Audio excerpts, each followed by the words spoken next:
Pilot প্রকল্পের সফল বাস্তবায়নের পর ১৬ই আগস্ট বহুল আলোচিত ফ্যামিলি কার্ড কর্মসূচির আনুষ্ঠানিক উদ্বোধন করতে যাচ্ছে সরকার। আগামী ৪ বছরের মধ্যে প্রায় ১,৬০,০০,০০০ পরিবারকে এই কর্মসূচির আওতায় আনার পরিকল্পনা নেওয়া হয়েছে। বৃহস্পতিবার সচিবালয়ে অর্থমন্ত্রী আমির খসরু মাহমুদ চৌধুরীর সভাপতিত্বে ফ্যামিলি কার্ড সংক্রান্ত মন্ত্রিসভা কমিটির সভা শেষে এসব তথ্য জানান সমাজকল্যাণ মন্ত্রী অধ্যাপক ডাক্তার AZM জাহিদ হোসেন। এ সময় বলেন, ৫৬টি এলাকায় পরীক্ষামূলকভাবে কর্মসূচি পরিচালনা করা হয়েছে। যশোর ও নেত্রকোনার দুটি এলাকায় তথ্য সংগ্রহে কিছু সমস্যা দেখা দিলেও তা সংশোধন করা হয়েছে।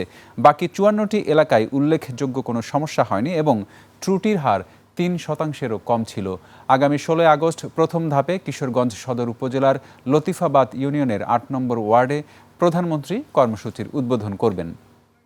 কর্মসূচি বাস্তবায়নের জন্য ১৬ই আগস্ট কিশোরগঞ্জের সদর উপজেলার লতিফাবাদ ইউনিয়নের ৮ নম্বর ওয়ার্ডে ইনশাআল্লাহ এই প্রোগ্রামটা মাননীয় প্রধানমন্ত্রী লঞ্চিং করবে, অর্থাৎ শুভ উদ্বোধন করবে। এই ১,৬০,০০,০০০ পরিবার বা ১,৭০,০০,০০০ পরিবার, what ever might be the number, এটি আমরা ৪ বছরের মধ্যে ইনশাআল্লাহ আমরা এটা শেষ করতে পারবো এবং এতে মানুষের দারিদ্রতা কমবে,